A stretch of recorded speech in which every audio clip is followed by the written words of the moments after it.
Hi, Mighty White's podcast, episode 211. I'm Jack, that's KC. Fucking useless bastards. Well, see you next week. I would like to have, a really well-written, well, I haven't written a single thing down, but a well-thought-out takedown of exactly what went wrong and how it went wrong. And there were tactical things I didn't like. We left Firpo 1v1 against Mo Salah all game, and it doesn't matter how much better Firpo's been. He's still going to get dicked in that situation. There was a few things like that. But I've not seen two consecutive fucking spineless capitulations like that watching Leeds in a long time. That I don't think it would have mattered what formation, what tactics, what anything Javi Gracia put out in that game, because there was just no fucking effort. And I will. That's the thing that gets me more than anything. I was fucking furious watching that. Anyway, Casey, how are you? Yeah, not bad. I'm rooting for the Portland Timbers now. That's time to jump on that bandwagon. We're going down. You're watching Timbers.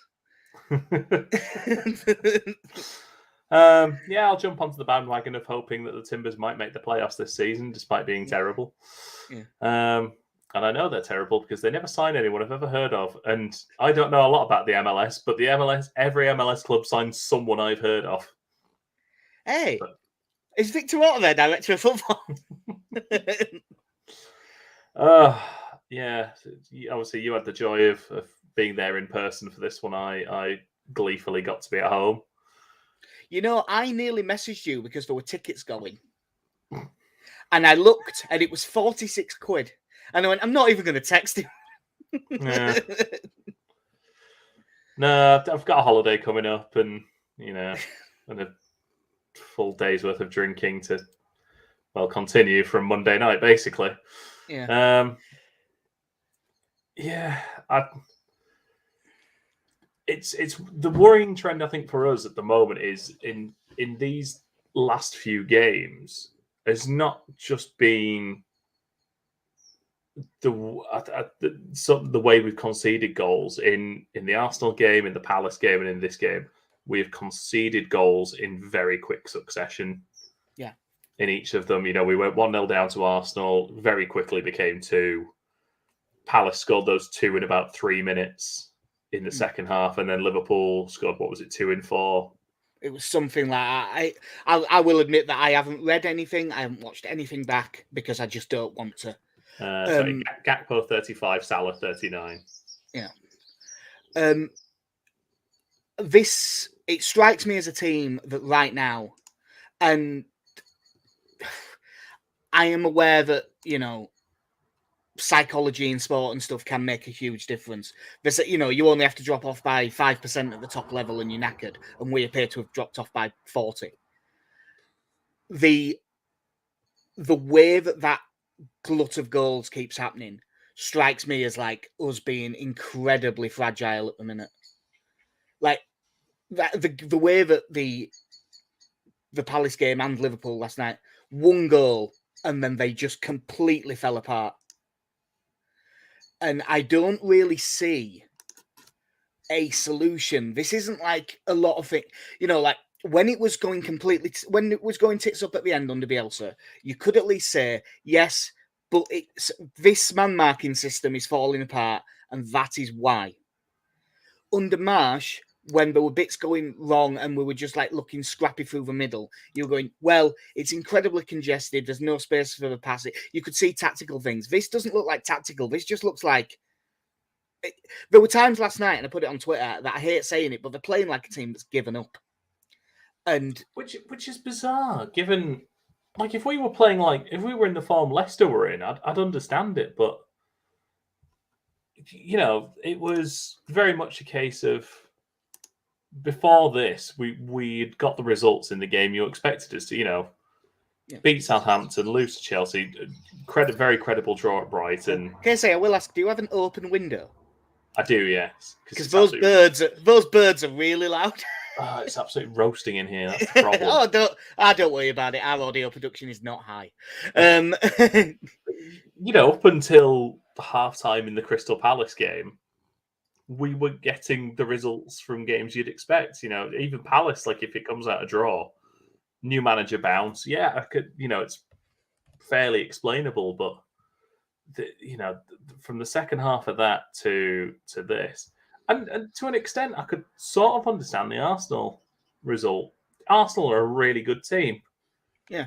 Liverpool have only won 3 away from home. Yeah, Jota hasn't scored for a year. Well, I mean, I remember that interview was going all over Twitter. He hadn't scored in 32 games or whatever the hell it was. Dr. Leeds. Every single quote tweet was just enter Leeds United or a version of that joke. They said in parentheses. Yeah. There were, no one was good. There was no one good. Much like the second half against Palace. There was nothing good. Sinistera scored a good goal. That's about it. But sort of in order, we should probably try and go through it a little bit. What did you make, I suppose? Because up until the goal, we set up very to drop back fairly deep, and we're very content with them having possession, which led to the opening 10 minutes of us. I don't remember if we kicked the ball more than 5 times or not, but like Liverpool had it, passed it around, but never really had much of a shot. So it's kind of unless I'm misremembering, and I don't even just mean on target, I would swear that their goal was their first shot. It was. Yeah. No, they had shots, but nothing of note. No, we'd had loads by the time they scored. Apparently, yeah, it was very like the Arsenal game. We were passive and defensive, but quite well structured, and were limiting the opposition. And then against Arsenal, it got to around about half an hour, and a fullback did something really stupid and gave away a goal. And in this game, we got to about half an hour, and the fullback did something really stupid and lost the ball, and it led to a goal. Now, this is the one thing I have seen back on telly. Yes, that's definitely handball. No, Jack. I've been told it did not lead to a goal. Yeah, because they couldn't go back because it was too far before the goal at about 4.5, 5 seconds. But I'm totally with you on that. In as much as it is handball, it's absolutely handball. What was Junior Firpo trying to do? Well, as far as I could tell, he was trying to take a basic first touch under no pressure, and not looped it up above his head, and then had a bouncing ball. And instead of going, "Oh, I've messed this up and I'm under pressure, I'm gonna really twat this," he side-footed it against Alexander-Arnold. And yeah, it's handball, but you control the controllables.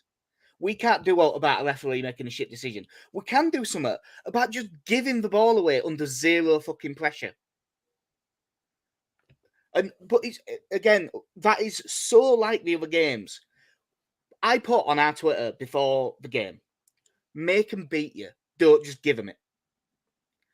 Firpo, stupid mistake, gives away a goal. 4 minutes later, Weston McKennie gets the ball in midfield. Fuck knows what he's trying to do. And just basically falls over, gives them possession, they break the score again. They've had 2 efforts, 2 goals. And against Liverpool, I know that Liverpool have been shit away from home, but we're not a good side and they're a better side than us. You gift a team like that a 2-goal lead, that's you. That's the end. Yeah. And you just can't do things like that. We've got Chris Concannon of this parish. He just isn't here today. Weston McKennie needs to go back to Juve. Not interested in a fucking liability. Drive Christensen too, and Aronson. And Christensen, I don't think he was any worse than Ayling has been, but I don't think he was any better either. It would be tough to be worse than Ayling was, though. No, that's the issue. I am. If everyone's fair, I can see a back end of the season Jesse Marsh back 4 coming in against Fulham, where we centre backs everywhere. Yeah, where who's still fit? Because I think Verba will probably be fit by then. 3 left-footed centre backs in a back line. Yeah, Cooper Stroud, Verba, and Cockett right back. I could see something like that happening, and I don't think it's a good idea, or him going to a 5, because if you can't defend with ability, maybe you can with numbers. It does beg the question. I understand Verba was clearly not fit enough for 90 minutes. No, if he'd have been fit, he'd have started. Yeah. And Liam Cooper is sort of lacking first team football recently as well. But I think there's a big, same as we said at the end of last season, I think there's an argument for bringing him in just because he might be the one who's able to fucking shout at him a bit and give him a kick in the arse. Strauch had a couple of decent games, but has very much gone back to panicky Pascal. You will have seen this back on telly. Is it the third goal that comes straight from their very basic throwing? This is the one where he charges upfield, is it? Well, I was going to say, it looked as if Strauch ran up the field, forgot that he was meant to kick that ball, and then just let it go through his legs. As I'm watching it here, it is the... Oh, no, sorry, I've skipped towards the end there. It's either the third or the fourth one, yeah. Yeah. I can't remember because they were all so basic. I can remember the first two because those actually mattered. It was so weird. Oh, God, we were so fucking bad. It was like Liverpool did not get out of second gear. And they didn't need to. The game itself was obviously fucking awful. Sorry, just watching the third goal now. It's quite funny, really. He seems to just step over the ball to Strauch. He just charges up for it, just steps over it. It is. Well, that's what I'm saying. That is 5 yards out of the game. That is what it looked like. The daft thing is, like I'm preparing my under 8s team for the cup final on Saturday, and we are up against a really a good team with a fantastic player. And during the last time we played them, and during training, it is going to be just get between them and our goal. You don't have to make a tackle; just force them to go somewhere that they don't want to go, whether it's wide, whether it's the path, whatever it is. Just stand them up, and you just think, it's on the halfway line. You don't need to be charging in to win that. No, just stand them up. Yeah. There's gone here from Michael Brown saying it shows how big a hole Adams and Verba have left. Oh God, I missed Tyler Adams last night. Yeah. The mobility, if nothing else, of that man. Yeah, because Mark Rocker wasn't great, but holy shit, Weston McKennie. I mean, there was levels. Me saying Rocker was great. Rocker might well have been a 4, but McKennie was every bit of a 2. And the weird thing was that McKennie actually had some good, flashy moments early on. He actually did a few really good things, and you thought, oh, he's on it today. Because when he was on it in other games, he's looked good when he is, but he just seemed to fall to bits. And I know I've never been his biggest fan. I said even before he played the game for us, I didn't think it was right signing, but he's better than that. Do you think he could be our right back? You know what? Because I mentioned this before. You know what? That's not the worst idea. If we had some other centre mids, and Ali mentioned last time about Sam Greenwood coming in, and we thought, well, I don't know if it works with those two, but again, it couldn't have been any worse having him in there. In current form, and he has definitely played it, if we did go to a 3, if that 3 was like Cox, Strauch, Verba, and you play a left wing back and you play McKennie on the right, I've heard worse ideas. He's played that position before. He can do it. I'm not sure that the minute he's got the energy for getting up and down, though. There is another thing here from Connie talking about how this Liverpool team into a patch on where they've been, and we haven't been. And he has asked a question that I was going to go into quite soon, because I was going to go, fuck it, we should just go through the whole team. And it starts with him saying, Melier hasn't been good either. The defence is getting undone, but he has, simple balls through the middle, basic Dawood shit. But do we drop him for Robles and risk his confidence going even further through the floor? It was, it takes up half the screen if I put it up. And last night on Twitter was the first time that I have come round to, I actually think we do need to drop him. I don't think that, it's not like, what was it? 11 shots on target in a row went in, and it's now 11 out of 12. And I have been at those games. There was a lot of them where it wasn't his fault. But that is such a strike rate, and you can see it when you're watching him. He's got no confidence whatsoever. And as much as Robles, I mean, Meslier is a better goalkeeper than Robles, but I'm not sure he is on Saturday. And I really would be absolutely fine with us taking him out at line of fire for a couple. And if Robles plays well going, that's it till end of season. And just if you get asked about it in the press, you go, no, Meslier is our number one goalkeeper. But right now, I have to make a decision for right now. And right now, this is the decision. Yeah, I don't think you could be too critical of Gracia if that's the choice he made. I mean, I don't know if you heard any of his post-match press conference. He sounded devoid of ideas. Like when asked how, what's to be done of Leeds United and shipping goals in second halves, there was just the longest pause. I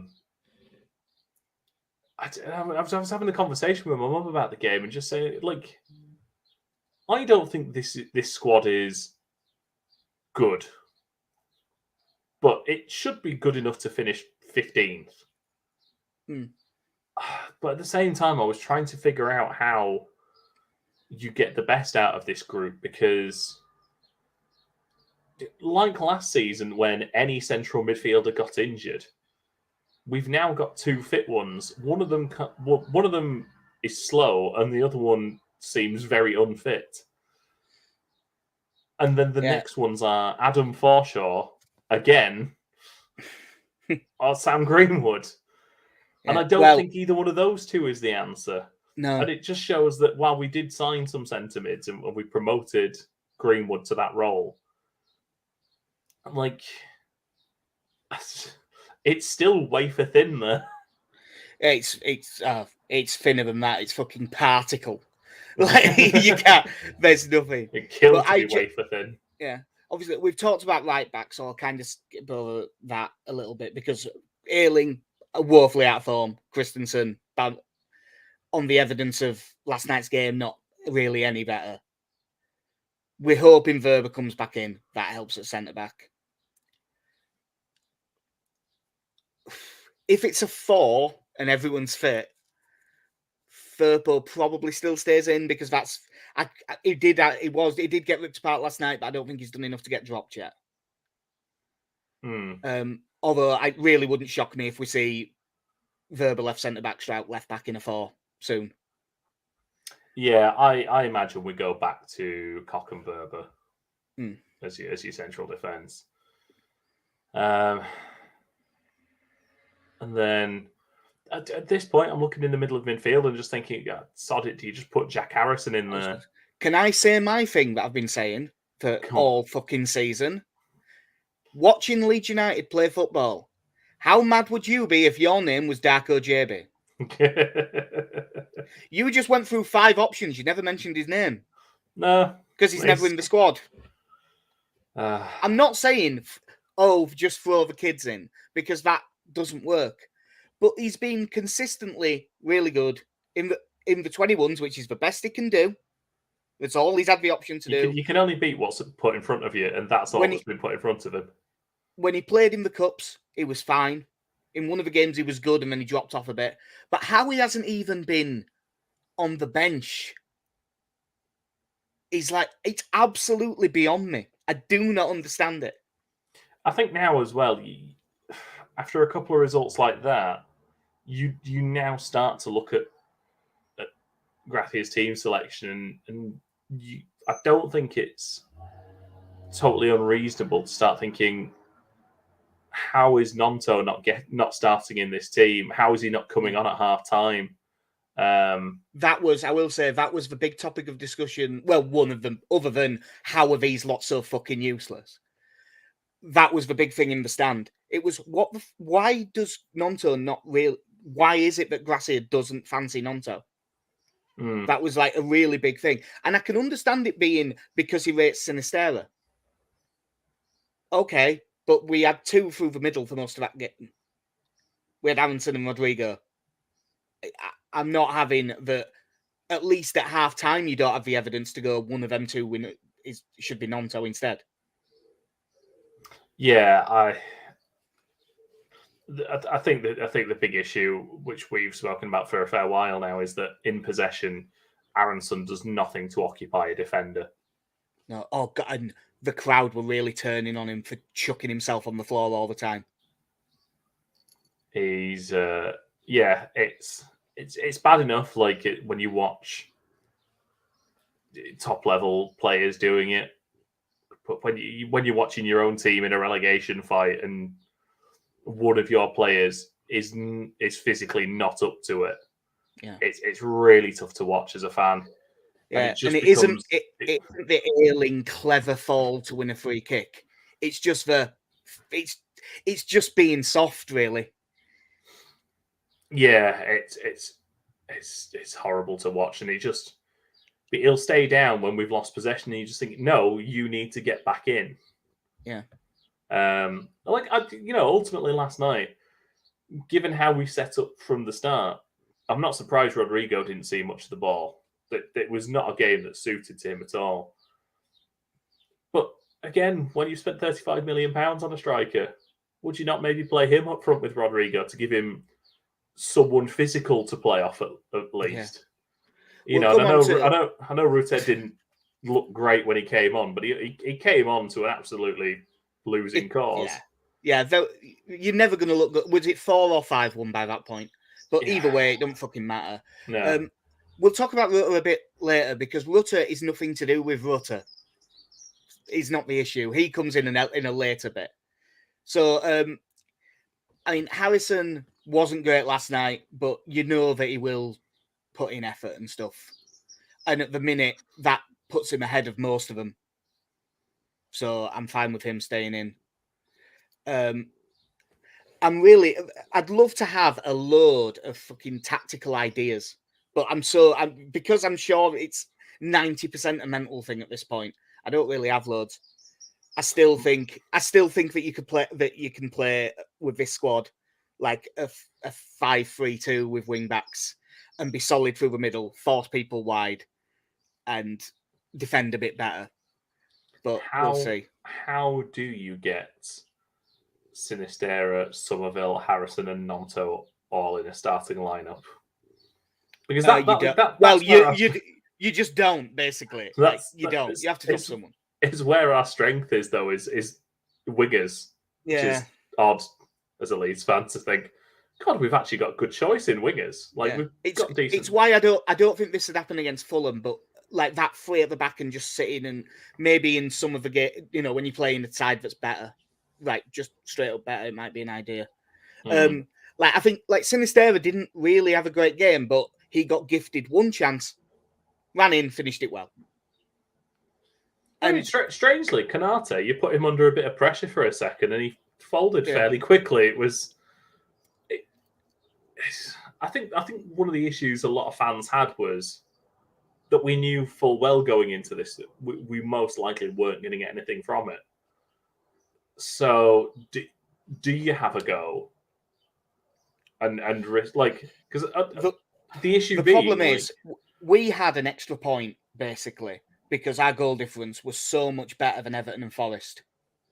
Our goal difference is still way better than Forest, but it's only 2 better than Everton's now because we've given up 11 goals in 2 fucking home games. This is a totally hindsight argument, but you sat back and you've conceded 6.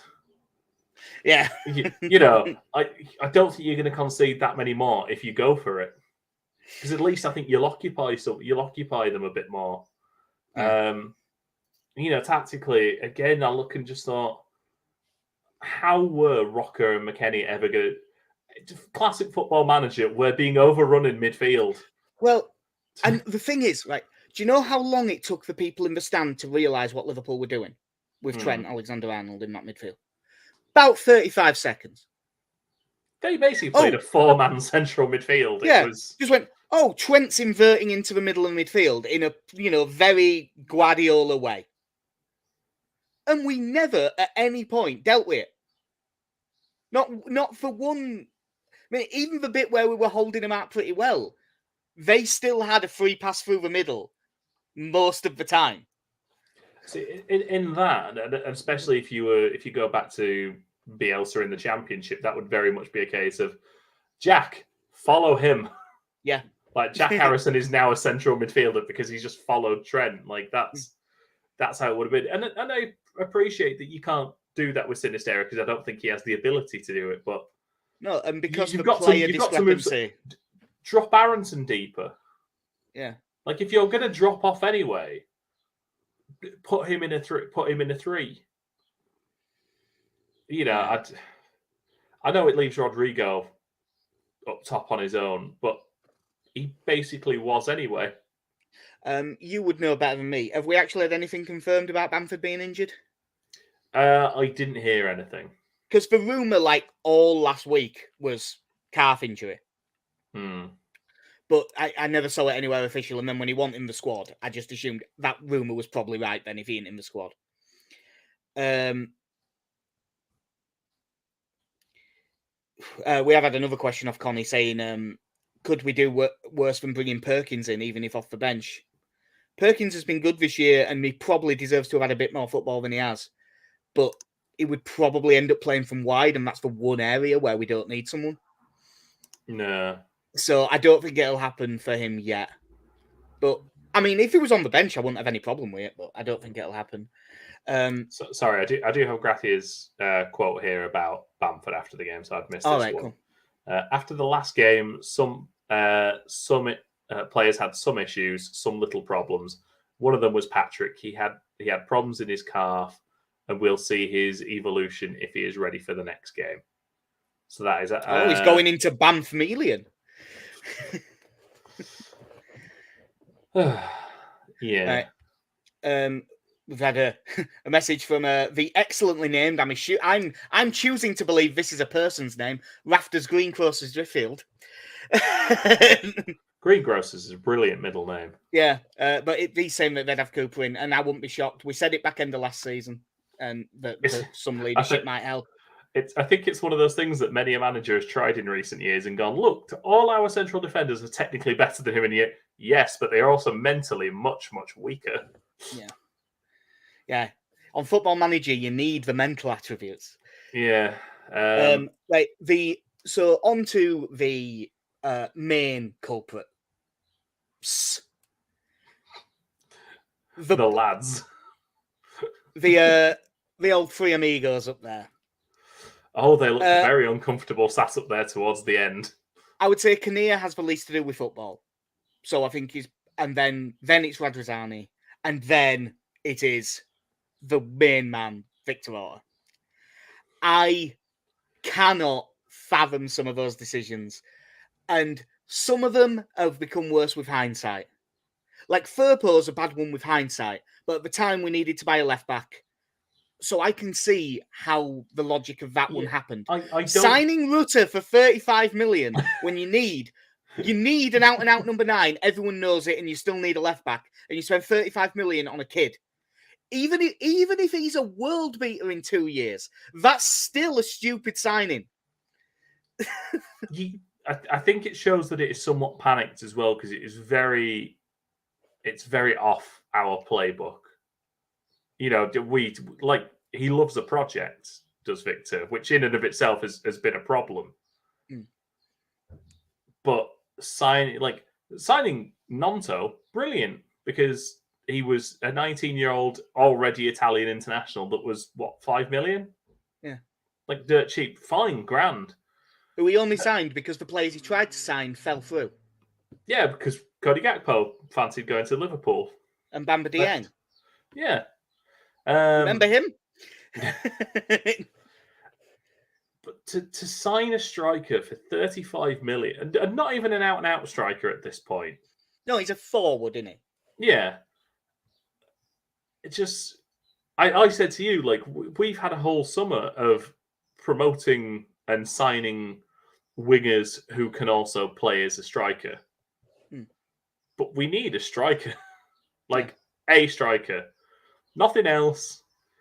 and to spend 35 million, it I don't know if that, in their mind, it was a case of, well, we need to show them that we're still ambitious, so we're going to get a young player. But your whole model is again predicated on get these players in on a decent fee, and we profit off them. And he's gonna it puts a lot of pressure on him. He's gonna have to be a hell of a player for us to get that money back. Yeah. Let alone profit. And it just, like I said, you just look at this team and Christ, like it's a double-edged sword. Is Weston McKennie? Like if we go down, grand, we don't have to keep him. But I don't want to go down. But I also don't want to keep him. Yeah, I'm hoping that although it's mandatory RFE, that it's not that the contract isn't yet agreed and signed, because it's sounding like I don't think he wants to be here. And whether that guy on Twitter is really that close a mates with him or not, if he even knows him enough to have spoke to him, it doesn't sound like he wants to stay either. No. So I'm wondering if it's one of them where we go, look, we've stayed up, so here's your 30 million. If he signs, oh, he hasn't signed. Oh no, he hasn't signed. Oh dear, what a shame. Like, what was your opening contract offer, Leeds? 20 quid. But in fairness, we do that with players we do want. I'll say it's a good job both me and Connie out on this, because every comment he puts is the next thing I was going to bring up. Can tell I've known him a while. He's going, Kinnear I've never trusted, and lads has taken as far as he can. But the last line of it is good. Alter is starting to prove the Borough fans right. The thing that Borough fans said was you end up with a really imbalanced squad, and he really pushes for his players to start, and you end up with a clique in the dressing room. Now, I don't know if there is one. But God, it looks like there is, doesn't it? In fact, it looks like there's 5 and none of them talk to each other. When the rumor came out after, that there was an argument at halftime in the Crystal Palace game. I don't believe these players have got enough fight in them for that to be true. A discussion. We'll table that one then. I can certainly see it now, like with the way they're playing, that clearly there is. Because again, like I just go back to, I can't say under Grathia, it's been brilliant to watch, but he was getting results, which is all that was needed. Small sample size and all that, but points per game under Grathia is still 0.3 something higher than it was under Marsh. I mean, what is he won? He's one win off leveling Marsh's record for the season for wins, isn't he? I think Marsh. Did Marsh get 4 or did he get 5? I think he had 4. So yeah, we've beat Southampton, Wolves, and Nottingham Forest under Gracia, and we have 7 wins now. Yeah, so yeah, 1 more to equal Marsh in a third of the games. Something like that. Maybe it's not possibly far less. Yeah. So as much as I can say, if it got to the end of the season, he kept us up, I would have been perfectly happy to say, you know what, like, thank you, but no, thank you. Like, and that might be harsh because he's doing it with not his players. And if you gave him a summer to implement his ideas, it might be better. But if you're asking me right now, I would be perfectly fine if we finished 17th and we all parted ways. Because in the way that we said about Marsh as would be an option at the end of last season. Now we did say he will get the job, he'll stay on, and because we've kept him up, fair enough. Because he's kept us up, that's fair enough. But we did suggest that with Marsh, didn't we? Yeah. But maybe, thank you, here's your bonus. Yeah. By the way, Michael Brown has messaged us. Marsh had 4 wins in 23, which means Graffy has got 3 in 8. So yeah, it's like it's solid enough numbers for where we are, but you can't not be concerned about what's happened these last 2 games. That there was essentially conceding 1 goal just before half-time against Palace has sent them into a spiral. Yeah. Completely falling. Just, Leeds are falling apart again. That is what it looked like. It looks like a team of players that don't want to be there. And obviously, the world is not this. I was very adamant in this when I was walking back to the car with my dad last night after the game, and I was quite vociferous about it. But I still think the bones of it aren't a bad idea. I'm hoping that today Graffi has got them all in a room and sort of sat down in front of them and gone, right, who actually fancies this fight? And get them all to, they're all going to say yes, but really look at those players. Look them in the eye and who really fancies it? Because as much as I don't, you don't just throw the kids in. But if he looks at, for example, Weston McKennie, who may really be mad and really be up for it, I have no way of knowing. I'm not there. But for example, say it's him. Who would I rather have? Weston McKennie not fancying it, or Adam Forshaw who does? Or Darko JP. Oh yeah, well that's not going to happen because I've been saying it all fucking season. But you need people who really, really want to fight for this, because I'm one step from saying they've got to go to Middlesbrough and get something. But we've got to go to Fulham, and we have got to go to Fulham and fucking get something. Yeah, but you can't carry this current attitude the way that we're looking at it. I mean, my fucking kingdom for Matthias Klick right now. Oh God! So just someone who has got some experience in the middle of dealing with something like this, and at least he was around last season. And Matthias Klick is something of a cool head at the best of times. Yeah. I mean, I just found it so. Like I said, it was comedic by the end. Just how easy it was. You just seem to have to step 2 yards away from a player, and I think at one point I just saw Robin Koch turn into Christensen and going, "He's there, just stay with him." I mean, of the defenders, Robin Koch was by far the best of them. Yeah. There was a bit late in the game, and admittedly, it's late in the game when the game had gone. It was at 5-1, I think. And I said to my dad, "Watch Fabinho, just watch Fabinho," while they were passing the ball around. And I said, Liverpool right now could have me in middle of midfield. And what was happening was they were passing it to Fabinho, who was completely unmarked. And he passed it to the other centre-back, who was completely unmarked. And then Fabinho walked 5 yards to the side, where he was completely unmarked, to be able to get it back off that centre-back if he needed to.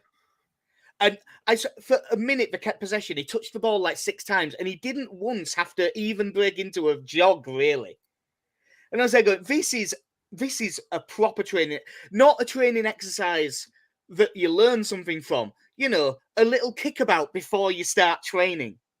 They were playing football like a group of businessmen had decided to have a kickabout in a park. Like, lads, the scene take it easy. We don't want to get mud on us too. You know the scene where they're throwing the football around in the room? That, but kicking.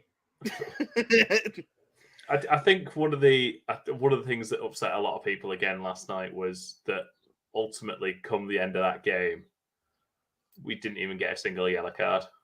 No. Oh, yeah. And Junior fucking Firpo, who always gets booked. Could have got booked. I had a £5 free bet on the bet builder, and if Firpo had got booked, I'd have got 300 fucking quid. You're up against Mo Salah. Just kick him. Yeah, I don't want to go to the, we're dirty Leeds, because we're not, and we haven't been for a long time. Look where it got Dennis Wise. Yeah, got us relegated to being dirty Leeds apparently, and the captain didn't even want to be there. So let's not do that. But if you're getting absolutely demolished by a team, at least get a couple of kicks in. I'm not saying 2 foot. I'm not saying 2 foot someone. But just stop them. Just when they're breaking away, just kick the leg out. Take the yellow card. The number of times they'd have a move where they'd go from back to front, and there wasn't one challenge. I'm okay with Liverpool beating us because they're better than us, because they are. I can even live with Liverpool getting 6 against us if the effort's there, they were just much better than us.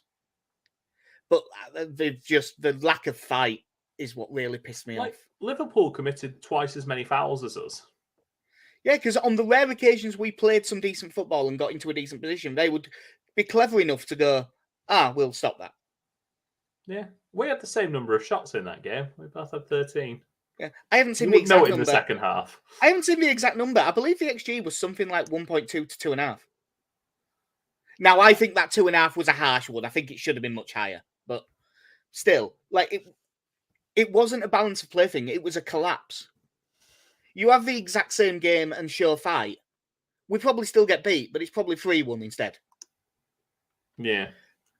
And you never know that the goals like that might make a difference. So there's 2 more things that I should bring up. One, because I had the misfortune of TalkSport being on in the car on the way home. And there was a couple of people ringing up saying they should sack Graffia. No. But not because of him, really.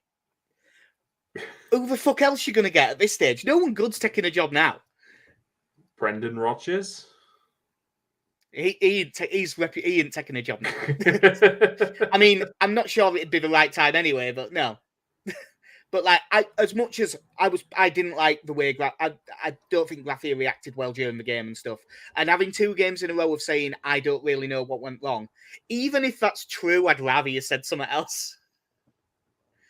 Don't get me wrong. I'm fully, clearly as the anti-Frank Lampard man that I am, I'm all for not slagging off the players every instance, but you can make constructive comments about why you shipped 6 in one game and 5 in another without saying, well, basically, we've got 2 shit right backs. That one of our centre backs is devoid of confidence. Got a midfielder who I'm worried about his diet, and the other one can't run. The wingers are all right, though. Yeah.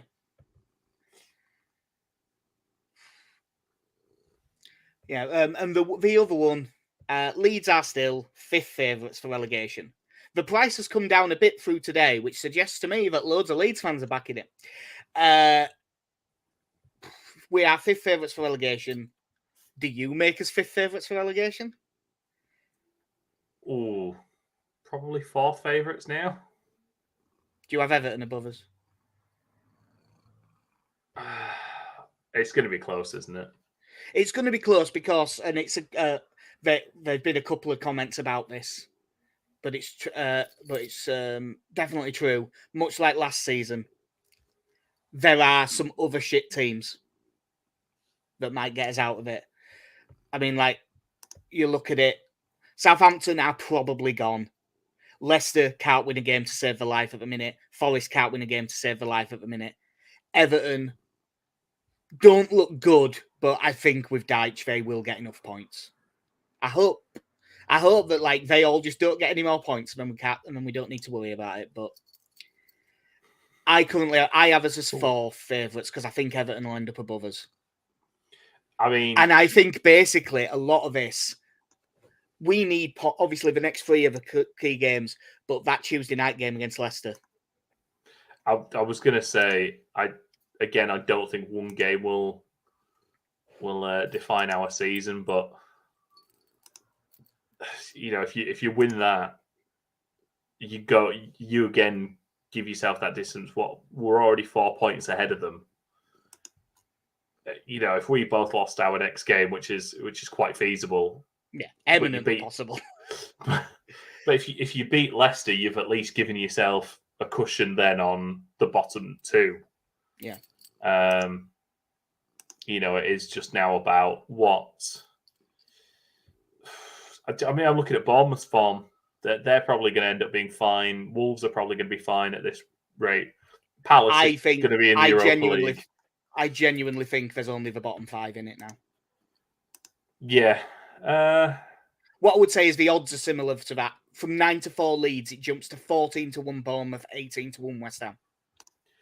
West Ham will be an interesting one because obviously they've got the second leg of the Conference League. If they get through that, that's another 2 games on their season. On top of that, they back to their, what have they got in the league? I mean, this is a run of fixtures for them now. After they've got the Europa Conference League on Thursday, Bournemouth, Liverpool, Palace, Man City, Man United. Not an easy run. That's their next 5 games. So, they're 15th, but if they don't pick up a lot of points in that, they again will end up being dragged into it.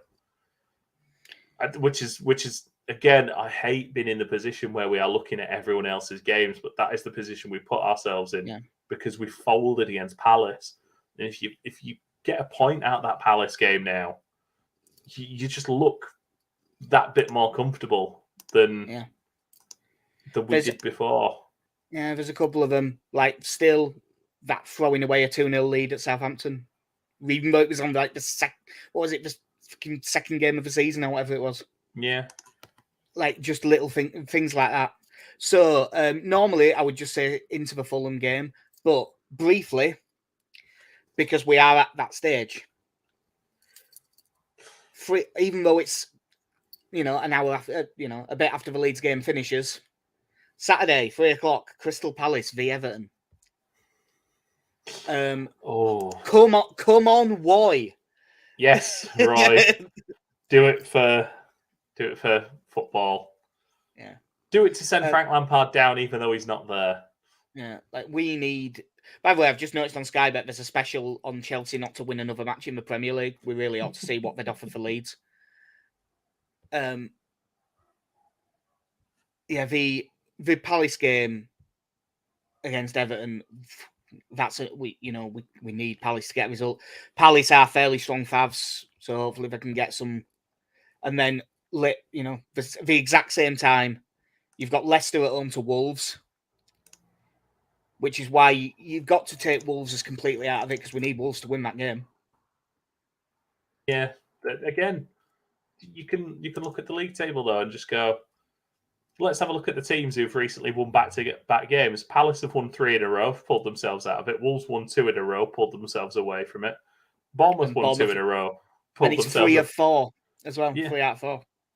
There's 3 teams there who've put together a bit of a run, and all of a sudden they've put some distance between themselves and the bottom 3. It's we've said it so many times now these last few weeks. If you win 2 games in a row, you do yourself the world of good. Yeah, we just can't do it. That one does worry me, the Leicester Wolves game, because I think Wolves can afford to calm down a little bit now, and Leicester can't, and I think that might be enough for Leicester to get a result. I hope I'm wrong, but I mean, interestingly, so because on Sunday you've got Bournemouth and West Ham. Yeah, and there's also Liverpool, also at 3:00, Liverpool, Nottingham Forest. Need at Liverpool. Anfield. Yeah, Liverpool have been good at home. I think we're still the only team that's won there, aren't we, in the league? Yeah, bizarrely. Yeah, you wouldn't know it. God, we're a weird football team. And then Bournemouth, West Ham, which come on, Bournemouth, just about. Yeah. But it's for Saturday games that matter to us, Palace Everton. I am definitely going to be having a treble on Everton, Leicester, and Forest or draw as like a pessimist's bet. Yeah, I mean, I suppose it doesn't work either way because of the point of the season we're at. Having the 12:30 kickoff, and it's either the best thing or the worst thing. And then if we lose, it's death by 1,000 cuts, isn't it? After that, just watching every goal go in. Or in our case, death by 1,000 drinks. Oh God, yeah. Because we are doing the Otley Run on Saturday. So Long on day. On to Craven Cottage with their new season tickets for next season in that new posh bit that are going to be about $3,000 by the sounds of it. We got to pay for that stand somehow. So, yeah, 12:30 away at Fulham. Fulham are not that good. They did us a favour last weekend, winning at Everton. Good result. Cheers, lads. There is two that one Fulham's performance levels have not actually been that great for a lot of this season. Better than ours, but not that great. There is also the main thing with them of there's no Mitrovic, and they do miss him massively. Which is why they had, proving Bielsa to be a genius, Dan James up front in the win at Everton. Their last win before the Everton game was the 18th of February, a 1-0 away win at Brighton, which is a brilliant result. But they've significantly cooled off. Yeah, looking through, draw with Wolves, lost to Brentford, lost to Arsenal, lost to Bournemouth, lost to West Ham. Yeah.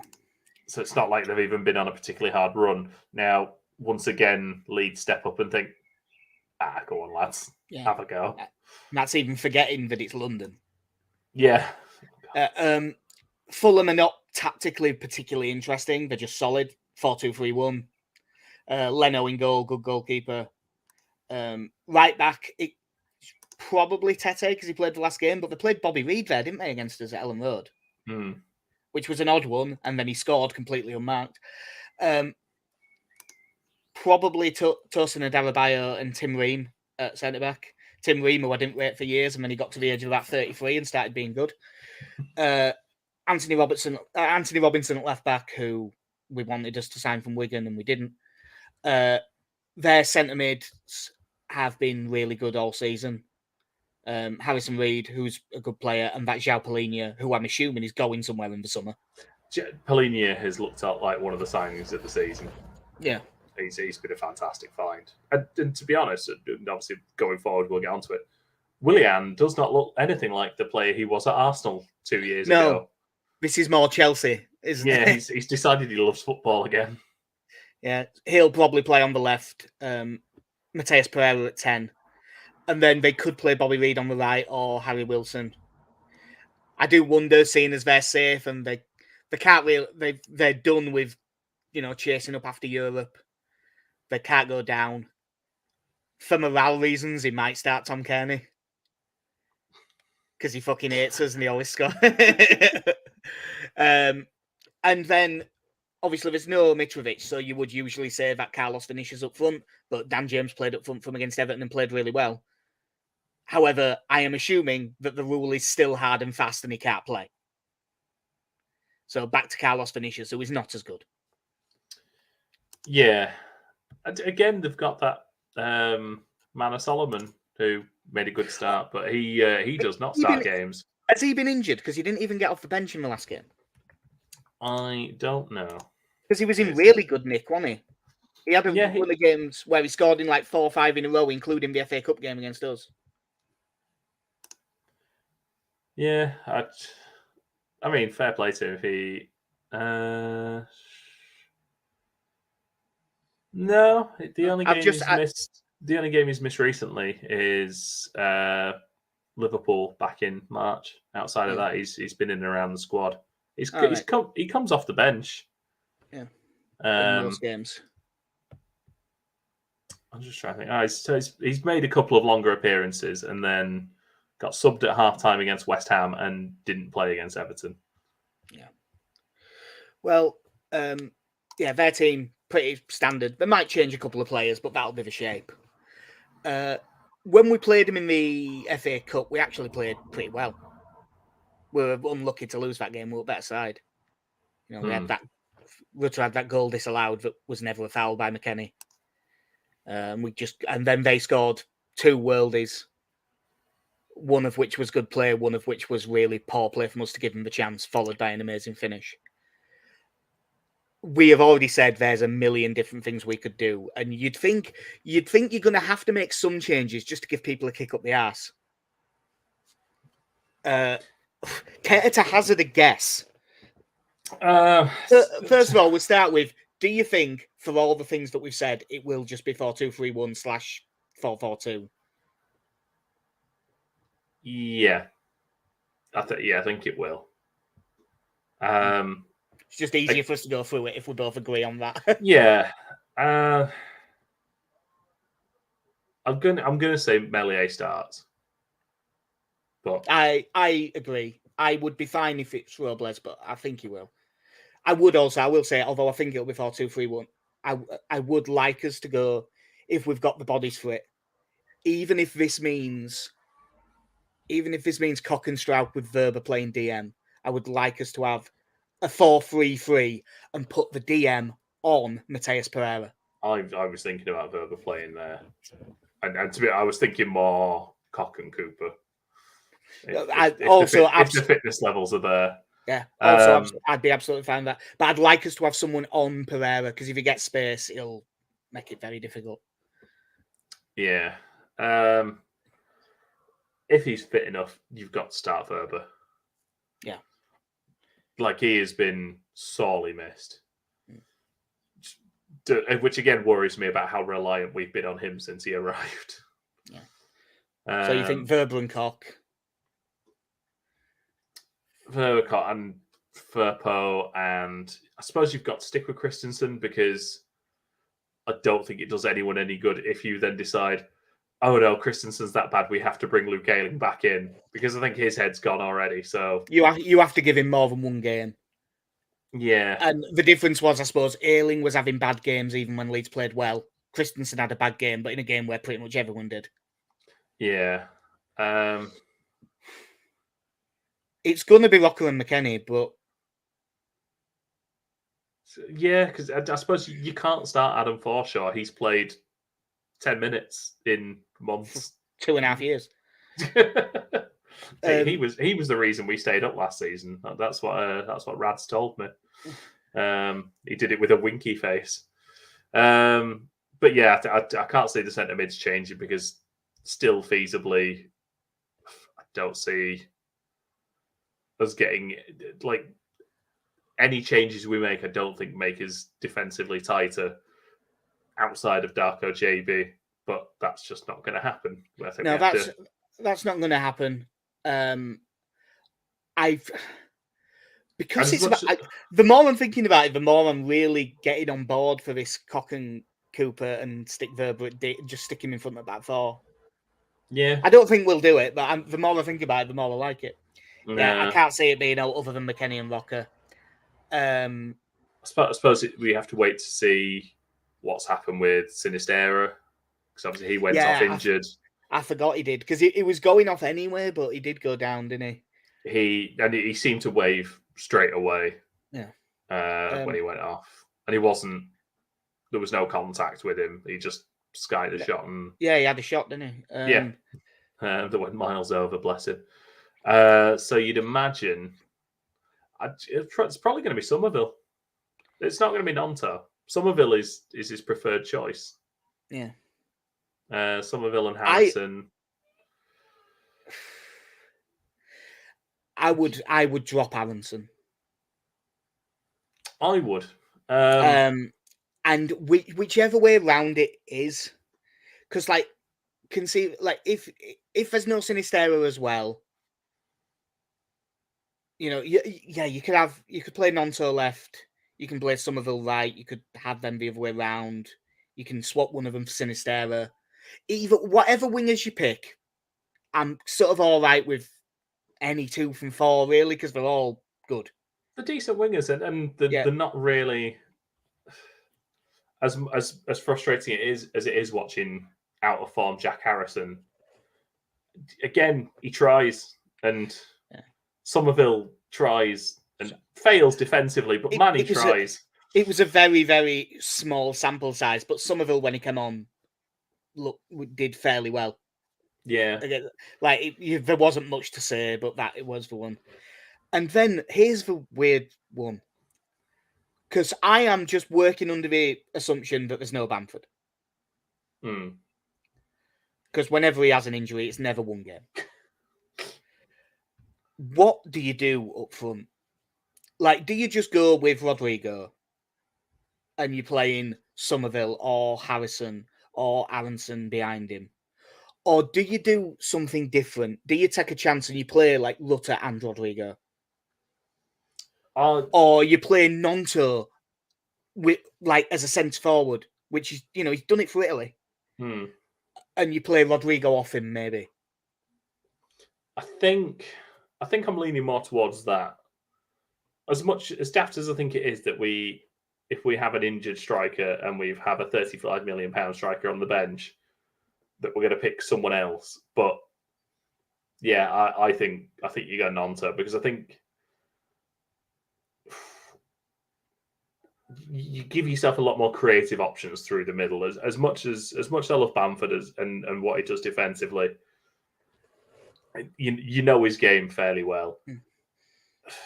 I also think if we can play even remotely decent football in this game, I think Adarabioyo and Ream would be more scared of someone like Nonto running at them than Rutter. Even though Rutter is, when he's the brief cameos we've seen of him when he's been playing well, he's very skillful. He really loves to beat a man.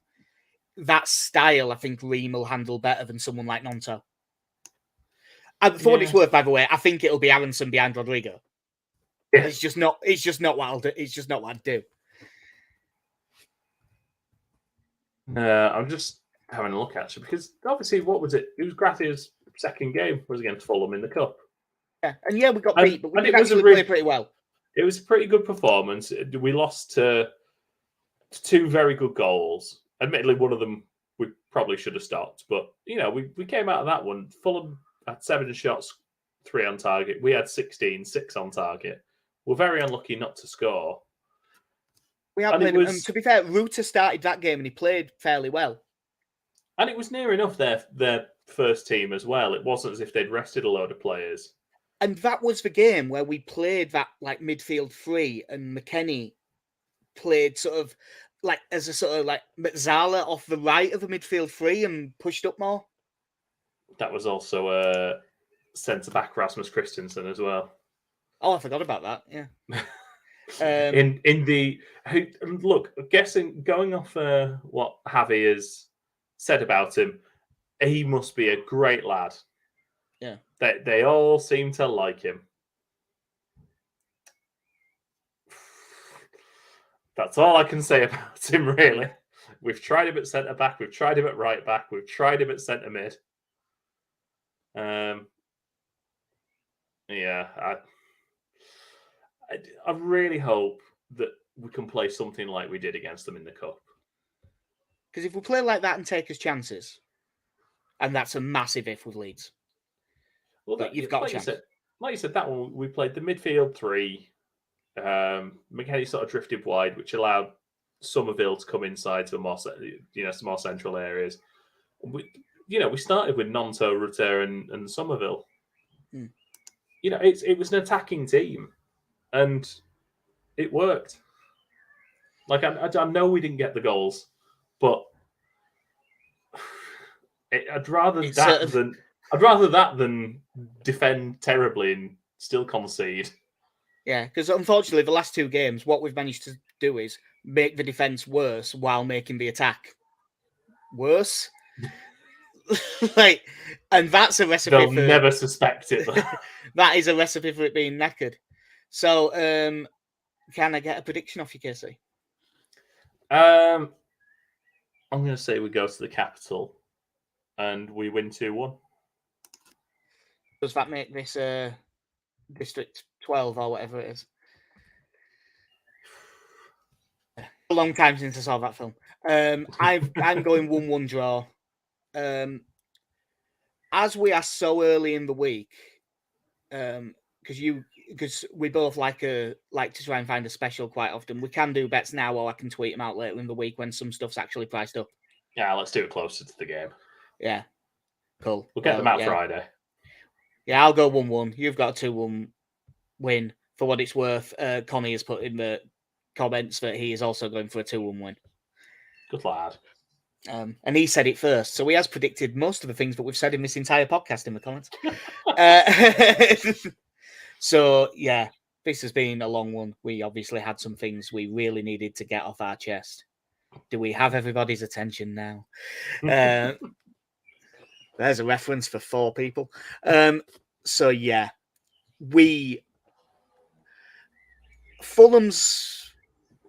Do you reckon it's? Do you think it's must not lose, or is it Leicester?